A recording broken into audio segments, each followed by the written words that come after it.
નમસ્કાર નમસ્કાર નમસ્કાર વિદ્યાર્થી મિત્રો, હું ડિપેન સર આપ સર્વ વિદ્યાર્થી મિત્રોનું હાર્દિક સ્વાગત કરું છું આપની પોતાની YouTube channel Vedant coaching classes પર। આપ સૌ વિદ્યાર્થીઓ કે જે વર્ષ 2025-26માં ધોરણ 9 થી 12માં અભ્યાસ કરવાના છે, આપ સૌ માટે એક બ્રેકિંગ ન્યૂઝ છે। તમારા માટે જે શૈક્ષણિક કેલેન્ડર છે, એટલે કે તમારું જે આખું સત્ર છે તે કઈ રીતે ચાલવાનું છે, કઈ તારીખે તમારી પ્રથમ કસોટી હશે, દ્વિતીય કસોટી હશે, ત્યાર પછી 10 અને 12ના વિદ્યાર્થીઓ માટે કઈ તારીખે તમારી વર્ષ 2025-26માં બોર્ડની પરીક્ષા આવવાની છે અને તમારે કેટલા દિવસનું વેકેશન પડવાનું છે, દિવાળી વેકેશનની વાત કરો કે અન્ય રજાઓની વાત કરીએ, તે સંપૂર્ણ માહિતી તમને આ શૈક્ષણિક કેલેન્ડરમાં મળવાની છે અને આની પીડીએફ પણ ટેલિગ્રામમાં મુકાઈ ગઈ છે। તેથી તેને પણ જોઈન કરી લેવું। વોટ્સએપ, ટેલિગ્રામ અને ઇન્સ્ટાગ્રામ બધા પર યુઝફુલ જે માહિતી છે તે તમને આપતા હોઈએ છે, તેથી ત્યાં પણ આપણી ચેનલને જરૂરથી ફોલો કરી લેવી। વધુ સમય ન લઈએ ને ચાલો વિડીયોની શરૂઆત કરીએ। મિત્રો, તમે અહીં જોઈ શકો છો કે આ જે પરિપત્ર છે તે તમારે તારીખ 8/4/2025નો છે। તો આપણે વાત કરીએ સૌપ્રથમ કે શૈક્ષણિક વર્ષ માટે વિવિધ પરીક્ષાની જે તારીખો છે કે કઈ કઈ તારીખે કઈ પરીક્ષા યોજાવાની છે તેના માટેની વાત કરીએ તો હમણાં તમે જાણો છો તેમ ધોરણ 10 અને 12ની વર્ષ 2024-25ની તમારી જે બોર્ડની પરીક્ષા છે તે હમણાં જ પૂર્ણ થઈ છે। તો હવે તેના માટે જેઓ નાપાસ થયા છે તેના માટેની જે પૂરક પરીક્ષા છે તે ક્યારે યોજાવાની છે, તો કે તે તમારે તારીખ 16/6/2025થી લઈને 26/6/2025 એમ આટલા સમયગાળામાં તમારે જે છે તે પૂરક પરીક્ષા યોજાવાની છે। આ સંભવિત તારીખ છે, હોઈ શકે કોઈ નાના મોટા તારીખમાં ફેરફાર થાય।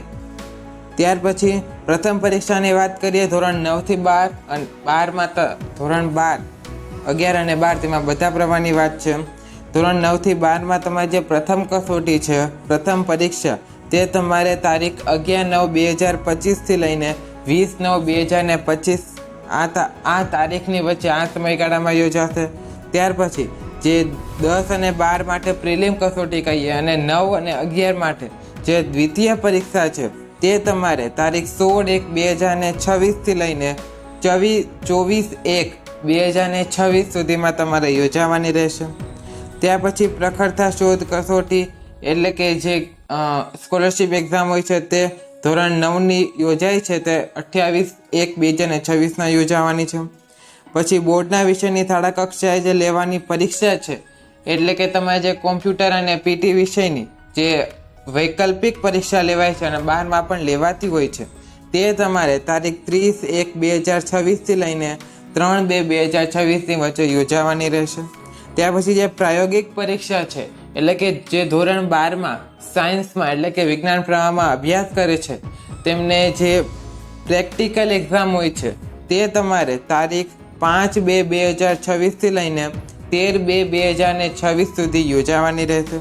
ત્યાર પછી મોસ્ટ જે છે તમારા માટે ઇમ્પોર્ટન્ટ એવી એસએસસી અને એચએસસી એટલે કે જે બોર્ડની એક્ઝામ છે ધોરણ 10 અને 12ની, તે તમારે તારીખ 26/2/2026થી લઈને 16/3/2026માં યોજાવાની રહેશે। આ વખતે તમને આવતા વખતે જે છે એક રજા વધારે આપવામાં આવશે। આ વખતે તમે જાણો છો તેમ 27 તારીખથી લઈને 15 તારીખ સુધી 27થી લઈને 10 તારીખ સુધીની એક્ઝામ ચાલી હતી। આવતી વખતે તમારે 26 તારીખથી લઈને 26થી 16 તારીખ સુધીમાં તમારે જે છે એક્ઝામ આવવાની છે। પછી જે શાળાકીય વાર્ષિક પરીક્ષા છે ધોરણ 9 અને 11ની, તે તમારે 9/4/2026થી લઈને 20/4/2026 આ તારીખની વચ્ચે તમારે યોજાવાની છે। તો આ પ્રમાણેનું જે શેડ્યુલ છે તે તમારે વર્ષ 2025-26 માટે રહેવાનું છે ધોરણ 9 થી ને 12 માટે। આગળ જો આપણે જોઈએ તો જે વેકેશનની વાત કરી છે તે દિવાળી વેકેશન તમારું જે છે, મતલબ પ્રથમ સત્રની વાત કરું તો આખું પ્રથમ સત્ર 9/6/2025 થી 15/10/2025 સુધીમાં આવશે। આ જે સમયગાળો છે તમારો પ્રથમ સત્ર રહેવાશે, જેના કાર્ય દિવસ તમારે 105 રહેવાનો છે।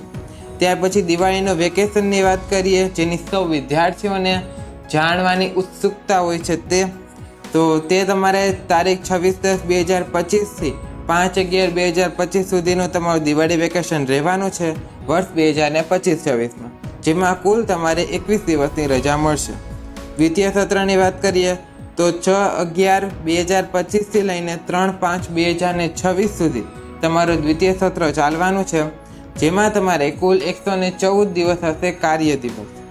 ત્યાર પછી ઉનાળુ વેકેશનની વાત કરીએ, સમર વેકેશન, તો તે તમારે તારીખ 4/5/2026 થી લઈને 7/6/2026 સુધી રહેવાનું છે, જેના તમારા રજાના દિવસ 35 છે. ને ત્યાર પછી શૈક્ષણિક વર્ષ 2026-27 જે છે, મતલબ કે આના પછીનું નહીં, એના પછીનું જે શૈક્ષણિક વર્ષ છે તે તમારે 8/6/2026 થી શરૂ થવાનું છે. ચાલો, ત્યાર પછી દિવાળીના વેકેશનને જે કાર્ય દિવસની વાત કરી તે છે, કુલ જાહેર રજામાં તમારે 15 દિવસની રજા છે, સ્થાનિક રજામાં તમારે 9 દિવસની, અને કુલ આ રીતે તમારે 80 દિવસની રજા આખા જે સત્ર છે તેમાં તમારે આવવાની છે. તો આટલી જે માહિતી છે તે તમારા માટે મોસ્ટ ઇમ્પોર્ટન્ટ છે. બાકીની માહિતી તમારા માટે નહીં પણ શિક્ષકો માટે અને શાળાના સંચાલકો માટે ઇમ્પોર્ટન્ટ છે. તે માટે જો તેઓ આ વિડીયોને જોતા હોય તો તેમને નમ્ર વિનંતી છે કે આપણા ટેલિગ્રામ ગ્રુપને જોઈન કરો. તેમાં તમને આ PDF મળી જશે. તેમાંથી પણ તમે આ બાકીની માહિતી જે છે તમે વાંચી શકો છો અને મેળવી શકો છો. તો આજના વિડીયો માટે આટલું જ. હવે મળશું નવા વિડીયોમાં કોઈ નવા કન્ટેન્ટ સાથે. ત્યાં સુધી થેન્ક્સ ફોર વોચિંગ. જય હિન્દ, વંદે માતરમ.